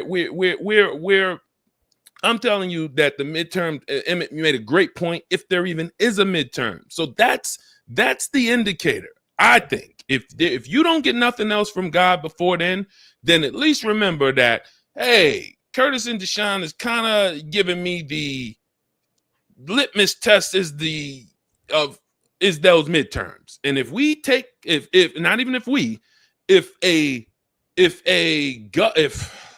if someone fighting for democracy, whatever party that's going to be, should be a combination of Democrats, real Republicans, not MAGA, and independents, decide they're going to take back control of the House and the Senate, okay, we're safe now. But if we see something go left, and as Emmett said, the Insurrection Act, he said he thinks Trump wants to do the Insurrection Act, suspend elections, that's when we know, guys, it's time to now stop praying away what is. It's time to stop wishing away what is, and it's time to really take action on, what the reality is going to be at that point. I think that even a more recent indicator is as one of our co-hosts pointed out, there's an election start today in Virginia. There are going to be elections in November. You know, we know in the state of New Jersey, we're gonna pick a governor, and probably some other lower stuff there. But there are a lot of elections that are coming within the next couple months for local stuff, and I think that is going to be quite telling, even before we get to the midterms. November is going to start telling us the story right then. So, you know, great point. We're going to wait and see, but you can't wait to get prepared. That's my point. You know, you need to be prepared in case it doesn't come out the way you hope it will come out. That's right. You need to have your options queued up, you know? So Black with me said, what if they ground all the planes? Listen. Real spam something. I don't know. I'm gonna tell you something. My 18-year-old daughter came to me and said something that I believe she was inspired by God. If it happens, because it planted a seed. She said, "I believe it's gonna be a time where they don't let you leave the country." Yeah. Because I think there's gonna be a particular time where the scripture says people are gonna flee to the land of their fathers. So you're gonna go back to your homelands. It's going to be much more attractive. White people and all. They're gonna be like, "Yo, Europe is actually needs help." You know, everybody's gonna flee to their homeland away from America. And at some point, we can see America close those doors and say, "Hold on, nah, y'all not leaving." Or that's why you can't wait to the end. That's why you got to be in that second wave. You got to get out when the getting's good. Talking. That's what old folks used to say. You got to get while the getting's good, and that means, listen, you can't be dawdling and say, "Oh, okay, I don't want to." And I understood. One of our codes just made the point that, you know, our ancestors are buried here. Yeah, I get it. Intuitively wise. You know, we built this country, and maybe they should leave, but that's not the. I don't know that that's the battle we want to fight right now. I don't know if I don't think we can win that battle, frankly. We're outmanned. We were kidnapped and brought here. So, you know, go deeper. Curtis, go deeper on the fact that the not winnable battle. The numbers don't add up. I mean, at best case scenario, we are 15, call it 20%. Say that we didn't fill out the census properly, and we're actually 20% of the population in America. Now, listen, even at 20%, that means that you know, we're probably down 5 times. They got 5 times the numbers that we would have. Now let's go to the gun. The fact that they in their backyards right now shooting guns and you know, making ammo. They've been preparing for this. You know, unfortunately, not enough of us are taking that seriously and going out and arming ourselves. And if we do, we don't have enough guns. We don't have enough guns. Now we're gonna take some people out. I'm not going to say it would be. It's going to, as they say, if you fight with us, you're going to wake up in the morning and know you was in a fight. You know, we may not win, but you're going to know you was in a fight because we've shown ourselves to be furious warriors. That's right. Throughout this country, whenever they put black folks in, we've stemmed the tide. We turned the tide in the favor of America. So. We've shown our worth on the battlefield and as warriors, but we ain't no match for these dudes with we just don't have the numbers. It's a numbers game. Yeah. They're still the majority of the population, male wise, and as Curtis, you just laid out, the amount of guns they've been buying for decades, the amount of ammunition they've been buying, the amount of guns their kids have, their children already have guns at 5 years old, 6 years old. Yes. Even the guy that shot Charlie Kirk, you know, he was raised up hunting and stuff. All those kids are raised in that. It's a culture. Now, if they decided they were going to come in, what it is. Now, if they decided they were going to come into our town and we're going to just, you know, throw the fisticuffs, you know, then they are not going to do that. Though. They know they're not. They don't. Hey, beating the brakes off. What happened with Terrence Crawford last week? We know how that went down. So they don't want to throw hands with them. Right. But so that's why, I mean, we're just trying to make the point, guys. If you there's something larger and bigger coming for us, and I think it has a lot to do with building the lands where the opportunity is. As long as we believe this was the land of opportunity, we were here. But the lands of opportunity that frankly cannot be built until really the diaspora does it. We have the entire Caribbean, we have the entire west coast of Africa, and everywhere where our DNA is. I have DNA in Nigeria. I have DNA in Cameroon. I know you do too, Curtis. I know you have DNA in Ghana. I know you're in Mali. All of these places where we're seeing, it's untapped, heavily has been for the last 100+ years under colonial rule, but that grip is loosening. The opportunity is there. So the opportunity for us to do something in the Caribbean, the continent of Africa, over the next 5 years, 8 years is unprecedented, not even close to what we can do here in America. We go build out there, we go build throughout the Caribbean, we build these alliances, and we get wealthy throughout all of these lands. Nobody'd be thinking about America. Nobody be thinking about America. Just a moment before we move on. Yep. We have built enormous things. We as Black Americans, we have built enormous things here in America with active resistance. I mean, active resistance against it. And yet, in spite of that, look at where we are. Look at what we've achieved. Look at what we have built. Even though they keep tearing it down, we continue to build and move forward. So the fact of the matter is that imagine what we could do if we not only did we not have resistance, but we had a set of circumstances that actually supported us, that were actually invested in our success rather than trying to tear us down constantly, which is exactly what we keep seeing here in America. Like, get out of our way and just let us build. Let us go. Let us go.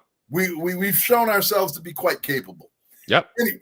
And they understand it. Yeah. All right, guys. We got a lot more stories. We're the 1:30 hour, guys. We're going to wrap up by 2 p.m. Eastern time. We're going to shoot through the rest of these stories. Thank you for always joining us every Friday, 12 p.m. Eastern time here on the Hello Black America YouTube channel, the Brother Deshaun Facebook channel. We cannot thank you guys enough for always tapping in with us. Like I said, we'll wrap up in about 30 minutes. I do want to mention, make sure you go download Top 5. Top 5. This is our game. This is all of our game. And actually, as soon as you play it, you'll see that it's a conversation game. It's free. It's not a gambling app. It's instead of Uno, you're going to play Top 5. Instead of charades, when the family comes together, you're going to play Top 5. So go download it. It's in the App Store. It's in the Android store. You've already played it. It's a game of conversation, debate, discussion. You're debating. You're talking everything from your top 5 comedians of all time, top 5 rap songs, top 5 NBA players, top 5 90s sitcoms, top 5 theme music, top 5 children's cartoons. And this just leads to incredible discussion. And we have a special program set aside for everyone who uses their referral link to share with 25 friends. You're going to have 1% of top 5 split amongst you guys in the Founders Club. So go download it, have fun, and please share your feedback. I love to hear it. We're always improving the app. All the feedback we get, we literally make the improvements with the development team that day, and then we roll out those updates. So have fun. Yeah, you can see Top 5 family sitcoms is popping up now. Thanks, Morocco. We have over 130 categories in there. Top black and white movies, everything for tons of discussion, tons of fun, debate, pizza toppings, have a lot of fun. So go download Top 5 and please let me know what you think about it. That's my newborn baby. That's our commercial break. But there you go. And the week I was thinking all types of top 5 categories I could put in there. I put a couple in my. There's a place where you can add your topics, and I did a couple of those. So definitely want to encourage people to get involved with that. Download it. It'll be a great activity for you during the holidays or when your family gets together, whenever that may be. So definitely want to do that. Back to the show now. back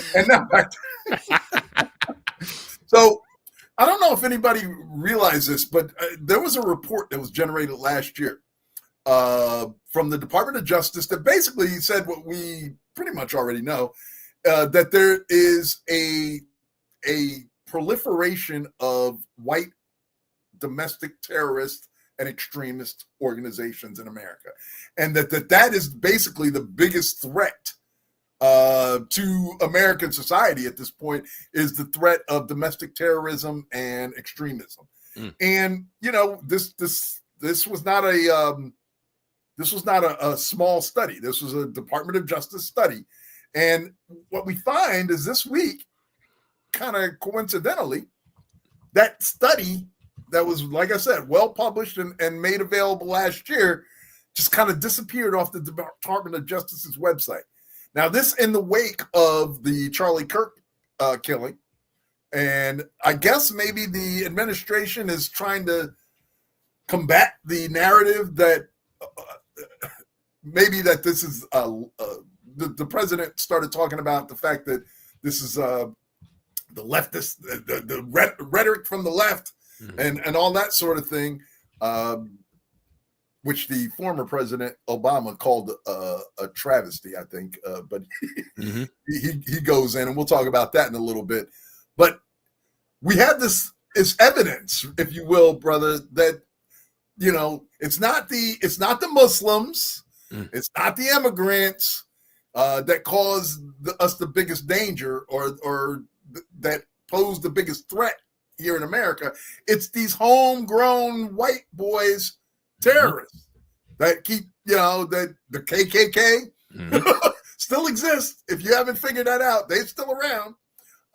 Not one RICO charge, not one RICO indictment. Nope, not one. So organized crime in America, probably the biggest and most well-known organized crime is the KKK. Never saw him investigated. What we're seeing is, unfortunately, the reason why you don't see Bruce Wayne and Batman in the same room.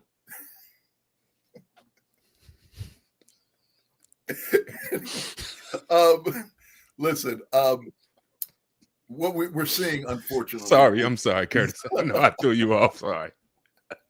These unformed people, young men, white men, who don't know how to deal with their emotions, don't know how to process them, and the only thing they do know how to do is go out and inflict violence on others, kill others, kill themselves, and the government, the FBI, and the powers that be have investigated this and shown clearly that this is something that is an existential threat to our society.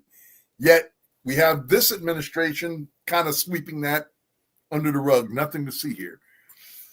I don't know if there's a whole bunch that we could talk about with that. The study reported that since 1990, far-right extremists are responsible for more ideologically motivated homicides than far-left or Islamic extremists, including 227 events causing more than 520 deaths. So the numbers don't lie. The numbers don't lie. And yet we hear this this administration talking about that the far right. I get confused with who they're talking about. The far right, far left. That the far left is the one that's to blame for all this. So sure, yeah, sure. The people that come in with assault rifles are not usually, again, goes back to what we were talking about. Usually melanated. Although, to be fair, we did see the guy that shot up supposedly the NFL office was a black man with a gun. So a broken clock is right twice a day. I'm just making sure I point it out. So that's right. Well, he was. Yeah, we know what he was. So for every one that we have, y'all have like 38 or correct. Something. It's like something crazy. Correct. So let's just wipe that from the. This administration. Let's just wipe that study from the records. Just like when we took over, we deleted all of these websites that was DEI and all of that. They're gone. Black. There you go. There you go. Oklahoma City bombing. Good point, Emmett. Yep. Agreed. Internal domestic threat from white nationalists occurred during the Obama's term, and Trump fed off of that demographic. Absolutely. They always have. They are terrorists. They are terrorists. Again, if there was an investigation, we probably find out they're the same people in Mississippi. This is a national group of white nationalists who subscribe to this ideology, who will, and mind you, Curtis, what you just said, for this many, look at the article, resulting in this many deaths. What about all the deaths, which is probably 5 times that they were never investigated for, never convicted, never prosecuted? You get what I'm saying? Yep. So let's look at the fact that little 500, nope, it's probably way more than that, because these people, we can't even get an investigation on these people when they do these white nationalist terrorist behaviors. So that's it. Listen, more evidence of demon season. This one is even actually reaching our elderly. This I don't know why I brought. No, this one's crazy. This can you tell us a little about this one if you don't mind, my brother? Listen, at any age you can snap, I guess. This is a 95-year-old woman. Let me hang on one second. Smirnova. Yep. 95-year-old Nina Cresta, that's what Curtis said, has been charged with murder in the death of her 89-year-old nursing home roommate in Brooklyn. Right. Police say Nina, a Holocaust survivor, born in Ukraine, was found in her bed with fatal blunt force injuries, allegedly inflicted with a wheelchair foot pedal. Are you kidding me? Sheesh. So she took the leg off of the wheelchair and beat the only thing worse would have been a bedpan. Like you just wanted to hurt this woman. I'm gonna grab this wheelchair pedal. And nurses discovered the suspect, Galina Smirnova, washing blood from her hands in the bathroom. And she's trying to get away with it. She's trying to get away. What's she gonna do? Good Lord, so wheel herself out to the lunch table? This might have not been her first offense. I'm telling you, oh my goodness. She might have just been getting off her whole life. How you clean it with no remorse? We're just gonna clean off blood. All right. So, and it says she's been arraigned on murder and weapons charges. The victim. If she go to jail, how much time is she actually doing? I mean, she's 95. How long is she staying in jail? 6 months, a year, 2 years? I don't know. Maybe she lives to be 100, 105. Who knows? No. I mean, can you imagine though when we see her? When you see them sentence a 95-year-old? I love it. Whitewashing, literally and figuratively. I love our co-hosts. Whitewashing, literally and figuratively. Anyway, we have the best call. I mean, what this woman, God bless the woman who's lost her life. I mean, she was a Holocaust survivor, and I mean, you survived the Holocaust, and then you're taken out by a 95-year-old in a nursing home. That's crazy. That's crazy. Just what be going on in them nursing homes?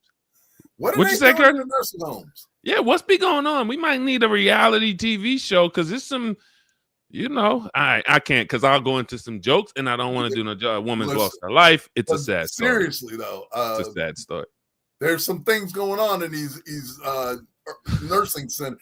I've heard. I can't confirm it, but the sexually transmitted diseases are at an all-time high in this population. Get the heck out, Curtis. Look it up, brother. Look it up. Look it up. Stop it. In the nursing home? Nursing homes, they getting it in. They getting it in out there, brother. Let's find out it's all types of drama and affairs. We find out this was over. Exactly. This whole thing was over. She might have been dipping with her dude. There we go. This might have been over a man named. That's my man. That's right. That's right. It's some drama going on. European accent though. I can't do it. No, it's got to be some drama going on because you don't grab a weapon like that off of a. Kind of seems a little personal if somebody's beating you with the wheelchair. It seems like a personal thing. Again, going back to my, We Caught the Killer and all of these shows. There's 2,000 of them. Show you how many deaths there are in America when you can have a bunch of different murder shows. But no, it's just terrible. Somebody needs to do something about what's happening in the nursing homes. Apparently, if STDs, Curtis, Please tell me that was condoms. That's what they're gonna do. Listen, what are you gonna do? Maybe you get to the age where you just all the responsibility. You still, just because there's a snow on the rooftop don't mean there ain't no fire down in the fireplace down there. Apparently there is fire down there. So this is apparently it's all that's down there. Oh my goodness! All right. As we approach the 2 p.m. hour, as we approach the 2 p.m. hour here, guys, y'all know we're gonna start. We start, it's the ship starts going off of the train, starts going off the rail. Let's see if we can't get this back on the rail. Yeah, let's keep it going. What else we got? We got a couple more things. We'll wrap around 2:00, everybody. White on white crime. President, 44. I want to just get serious for a moment, just because. Yes. Yeah, we know Barack Obama. Stop playing joking so much, Curtis. Listen, got to do it. Barack Obama made a statement this week, and basically in response to the Charlie Kirk shooting. And what he was saying, I mean, the bottom line is that he basically was saying that the president, his responsibility is to bring us all together. In times like these, when there are things happening. I remember when there was some school shooting when Barack Obama was in office. And, he basically was shedding tears, and people were saying he was faking it. Charlotte? No, not Charlotte. Sandy Hook. Connecticut? Sandy Hook. Okay, yeah. So, and then, of course, we know him when Trayvon Martin happened, how he said that Trayvon could have been his son, and he was criticized for that as well. But what we did see from President Obama was a certain level of empathy, a certain level of humanity, and a certain level of leadership in times of distress, in times of trouble. And basically what he's saying is that the president in these types of situations should be a more powerful leader, to model a better behavior, as he said it, to respect the right to disagree, but yet adhere to norms of civil discourse. We can disagree with each other without being disagreeable, is basically what he's saying. And yet it seems like that's a lost art. And, we saw I'm sure you saw the governor of Utah, Spencer Cox, when he was responding to the Charlie Kirk shooting. He actually made some very poignant statements about how we should all come together, how we can't let this divide us and that sort of thing. And was showing, I think, some really great leadership qualities. He's a Republican leader, This is not the same guy that said, I hoped it wasn't one of us. Yes, that actually was him. Okay. But he was talking about the Mormons, I believe, at that point. Because okay. That's what he meant. He wasn't talking about white folks. He wasn't talking about whites. Yeah, he was talking about. All right. That's one of them things, man. You got to give your statements context, because that flew all over social media last week. You got to give your statements context. Yeah. So anyway, we don't have to spend a whole lot of time on that, but Barack Obama, again, standing up for what he's always stood up for, and that's the integrity of the office, showing leadership, in times of trouble. And that's what we really need right now. Unfortunately, we don't see that. I need you to talk about this, though. We need to spend a few moments on this, because it kind of ties into what we were already talking about earlier. There's you remember, you can see the story about the senator from Missouri, basically making some controversial statements, to say the least. Eric Schmidt. Right. So Eric Schmidt, and this is a Black Information Network story again, that Senator Eric Schmidt from the state of Missouri, you may recall that Missouri was also the next state that answered the call to redistrict in the state of Missouri after we saw what happened in Texas. But I digress. So this the senator basically was calling the U.S. fundamentally a white homeland. rooted in European settler history, saying America is not a universal nation, and America doesn't belong to them, it belongs to us. Mm-hmm. And just so you're clear, the us that he was talking about was not the Mormons. It was the unmelanated. There's no mistaking that. There's no mistaking that. So he was clearly celebrating the fact that European settlers came here, and he put it, repelled the Indian war band attacks, building a civilization from wilderness, and emphasized ties to Christian pilgrims, framing America's identity in explicitly European Christian settler terms. Yep. So yeah, clearly we're European. If you remember, Curtis, Tucker Carlson, a few months back, maybe about 6 months back, he said a similar thing. He said he didn't understand why white people can't have why shouldn't we as white people be allowed to, have our homeland? Like, it's Europe. All right. So or you're an immigrant. Right. Or you're an immigrant. If you're not native to this place, then you are not from here. Like, simple enough. Like, do a DNA test. Your homeland is Europe. So anyway. Yes. The White Saviors program that I told you about earlier goes into some of that. In fact, that, Europeans... y'all were British and German and Italian before, but now you just white, because behind that social construct you find power, and the power to oppress those who are not white, unfortunately, and that's what we're seeing during this demon season, and we've seen it for a long time, unfortunately. Isn't it something, Curtis? Isn't it interesting that white people left on an exploration and then turned on white people? It's kind of like the snake just bites. It's going to bite everybody, because that'll even make white people look like, dang, wait, we could have took this all over together. Nah, we want to do our own thing over here. Yeah. So no, I'm stuck on this, Curtis. I mean, Mary Anderson, shout out to Mary, new co-host in the building, bringing some interesting information about this story that is you guys pull up the Houston, Texas nursing home, 3 patients deleted by another patient. I love the flowery language that we come in up for terminating someone's life, but I like deleted better than unalive. Deleted is better than unalive, though. Yeah. Did you hear about that? I did not, and I'm gonna have to look it up. But Houston, my people from Houston. Okay, I'm learning things about nursing. They wilding in the nursing homes. In the nursing homes. All right. Who knew? No. And I'm probably closer to a nursing home than not. Shut up. I guess. Shut the heck up. Maybe I got something to look forward to. Who knows? Maybe I better start working out a little bit more, because apparently you got to be ready when you get to these nursing homes. But anyway.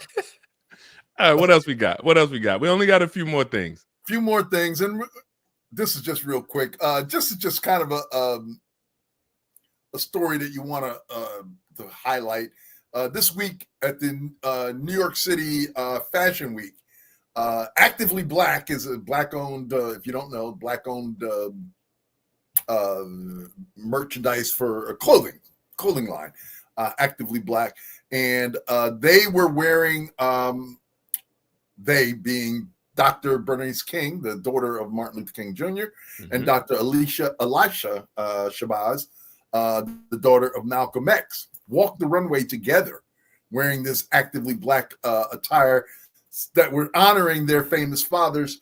And they walked hand in hand amid visuals and tributes, such as an archival civil rights movement footage, joining other figures like Ruby Bridges and photographer Cecil Williams, to invoke both the history and continuing resonance of civil rights struggle. So I just highlight the fact that amongst all the other craziness that we've seen in the last couple of weeks, we see Dr. Bernice King and Dr. I love the fact that both of them are doctor in front of their name, Dr. Elisha Shabazz, the daughter of Malcolm X, walking hand in hand, honoring their famous fathers. I just wonder what would have become, what would our nation be had Malcolm X and Martin Luther King both lived to this time?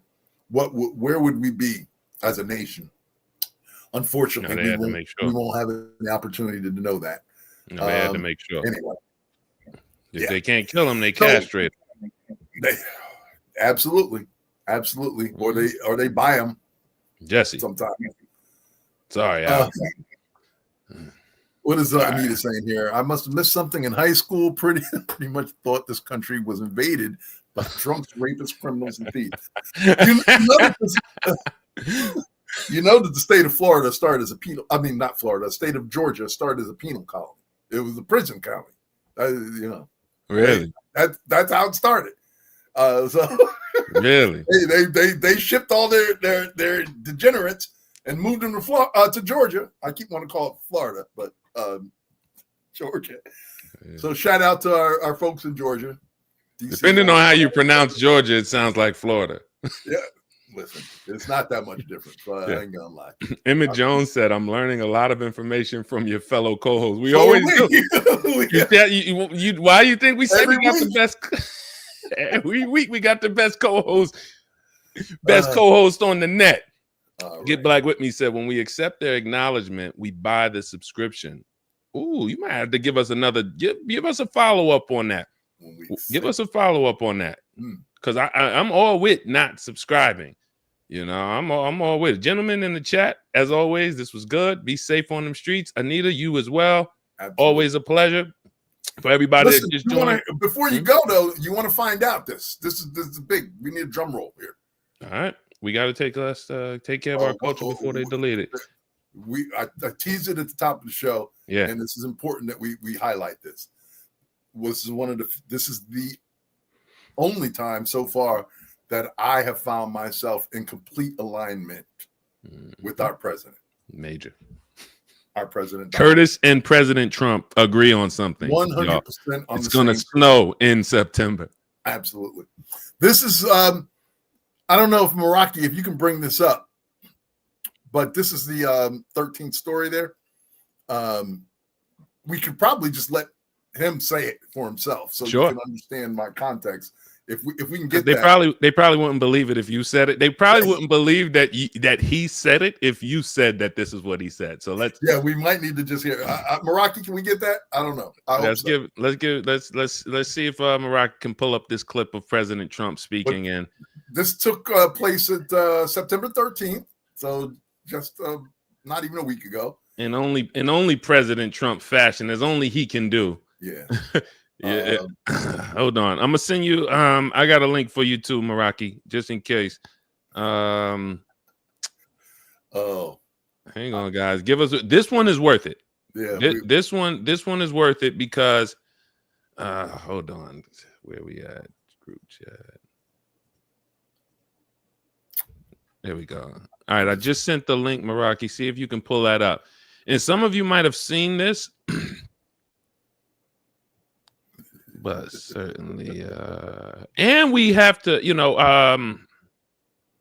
well, actually, I'm still sad about that. While he pulls that up, I'm still sad. Oh, yeah, we go. I see him. We queuing it up.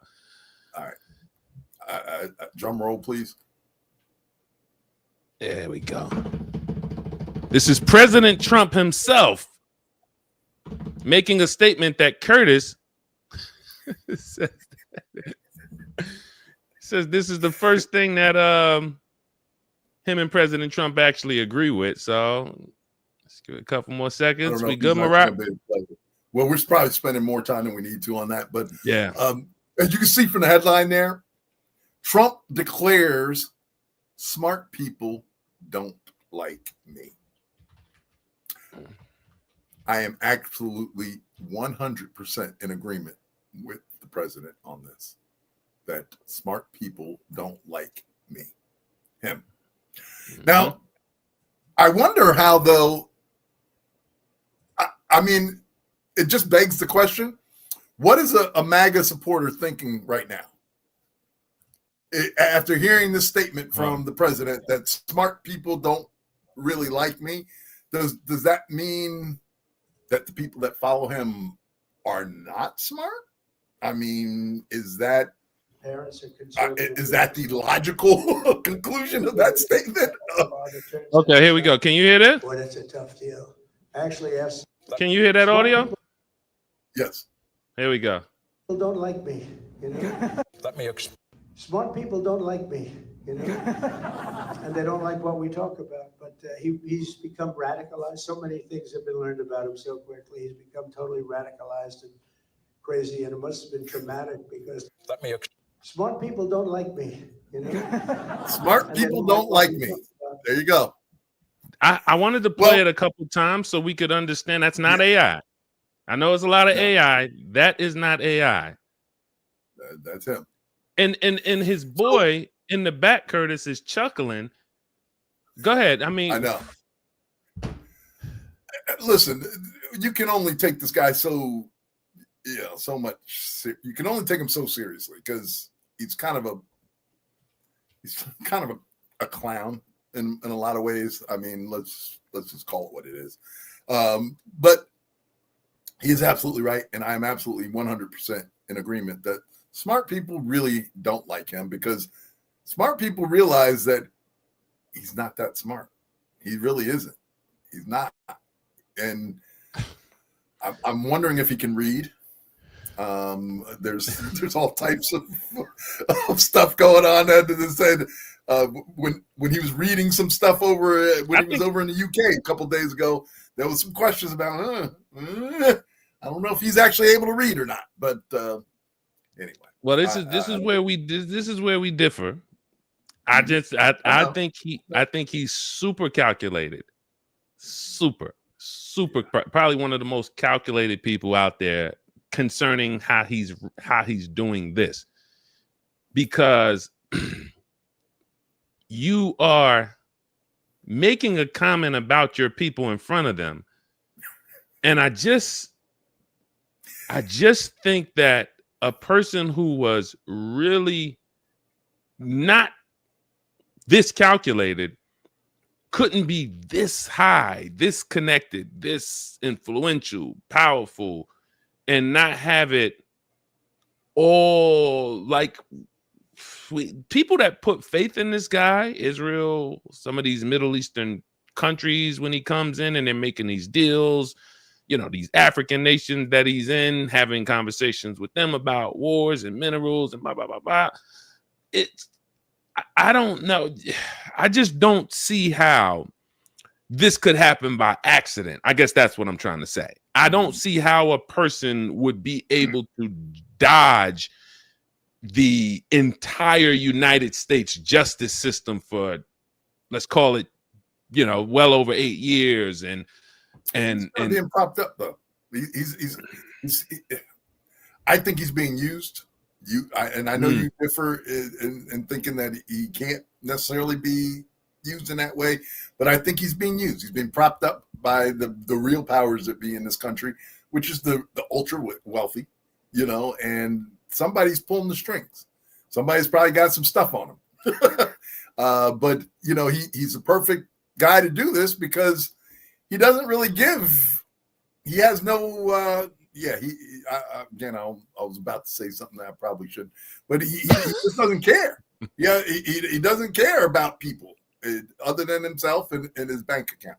So it makes him easily, I think, can be manipulated. As long as he can figure out a way to make money off of it, he's down. So, yeah. Indentured white servants in Georgia, just like Australia, was a penal colony. Absolutely. Thank you, Emmett, for filling that in further for us. But yes, so the country of Australia and the state of Georgia basically ended up or started off as a respite for criminals of some sort. Anyway, last story that we have today, we want to finish this up, and I know we promised 2:00. You should have known that wasn't. We're almost there. We're there. We're right here. The last story, like it's about and we to. kind of touched on it earlier, so we probably don't even have to spend a lot of time. This is kind of goes into the whole free speech thing. Where Ben and Jerry, we talked about this at the top of the show. The Ben and Jerry, they've been outspoken social critics, if you will, on social and political issues. They've been very outspoken through the years, and they're no longer they're no longer actively running the company, but they are still the founders of the company. And as such, they've been able to speak out on a lot of issues to bring a lot of focus and a lot of light to certain social and political issues. But now they seem to have been muzzled a little bit by the company's owner, Unilever, and they don't feel like they have the autonomy to speak out on stuff like Gaza and LGBT rights and things of that nature, civil rights and voting rights, all these things that they have shown a propensity for in the past. So any further thoughts on that? I mean, we did deal with it a little bit at the top of the show, so it's okay if we don't have a lot to say here at this point, as we're towards the end of the show at this point. Nah, just it's a sad situation. I'm a huge Ben and Jerry's fan for the ice cream as well as the social, as well as them standing on their business. They stand on what they believe in. In fact, the deal when they sold the company to Unilever, it was specifically in the terms of the deal that they had the freedom, because it's a huge family brand. So that had to be constructed. And when Jerry, if you guys pull up his written resignation, you will see he breaks this down very, very thoroughly on how when they sold the company to Unilever, this had to be in the case. We're going to do this. This is who we are as a people.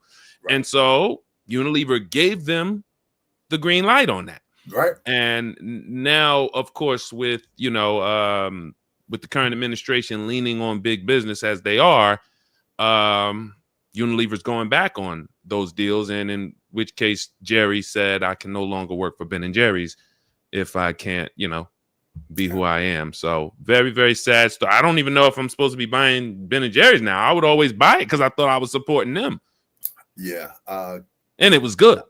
But more important, I might get two when I would have got one because, hey, you know what, man, I like these guys. So I try to stay away from Ben and Jerry, but I like them both. They have been very socially active and politically active, and hopefully they'll continue to do that. Now, apparently, since they're gonna, cut their ties with the company, so that they're putting their money where their mouth is, in that they'd rather cut ties in order to still remain vocal opponents of things that they see as being unjust or injustices.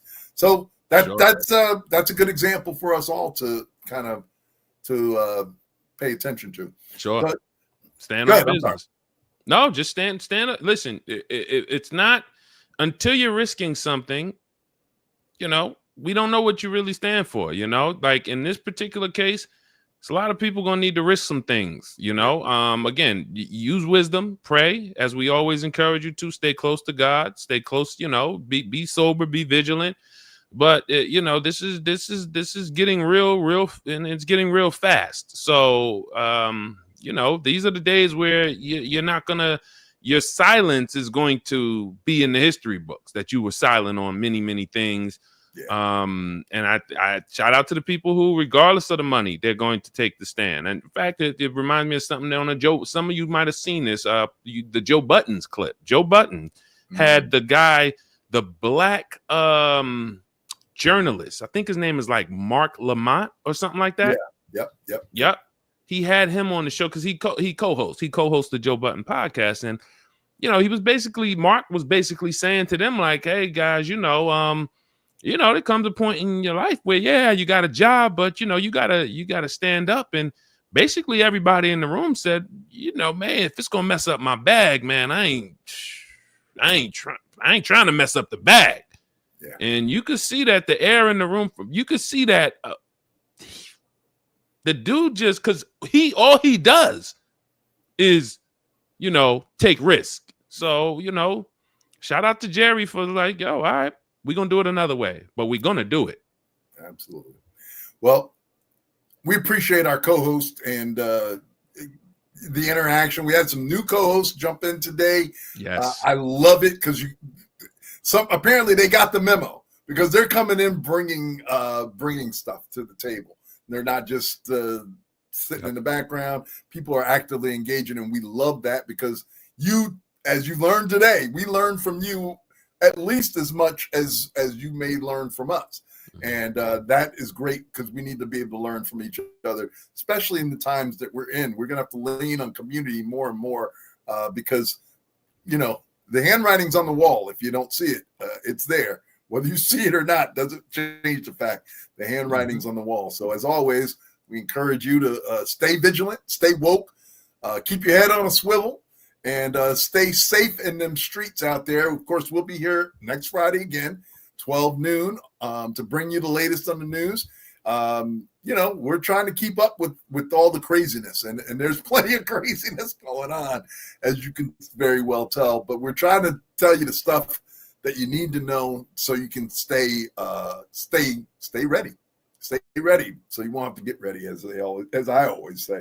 So certainly make sure if you're curious about some of the other stuff that we're doing, definitely go to jointhecall.org or rep2025.org. It'll have further explanation of some of the things that we talked about even today as to why we're talking about wanting to leave and what that looks like. So definitely we want you to tune into those avenues, check them out, and stay vigilant. Anything you have to end up with, my brother? Yes, head to jointhecall.org, as Curtis said. Sign a petition that continues. You'll be in touch with us, and we'll be on a call. We are meeting. We are gathering. Building Diaspora HQ, which is the governing body of the nation that we're going to build. That we are building. So it takes structure first. Takes leadership. All types of committees that we need people for. In terms of media, in terms of events, in terms of business, that definitely, if you're in the business world, please tap in. We are launching. We're building this infrastructure. And again, just look at the Jewish people. We're building that, but better. They had tons of resources before they ever had a land. And if you realize that the digital infrastructure right now that's set up, what we're going to do as Black people over the next 12 to 18 months will dwarf anything we did in the last 10, 15, 20 years. So we are going to build a nation without a land. And you can transact tons of trillions in business without a land. And that's what we're going to do. So go to jointhecall.org, sign the petition, and then make sure you're checking your email so that when we have our calls, you can jump on, and we look forward to seeing you there. And always hit the like button. It lets the YouTube and the Facebook algorithm know that this is the type of stuff you want to see. You get some of the, you get more content like this. And we're here every Friday, 12 noon. We seriously appreciate it. This was a fun show. A lot of great dialogue from the co-hosts. And that's all I got. That's all we need, because that's it for us on This Week in Black America. Hopefully you'll join us again next week, 12 noon. Same time, same place, and we'll try and bring you the latest of what's going on in Black America. That's it for us on This Week in Black America.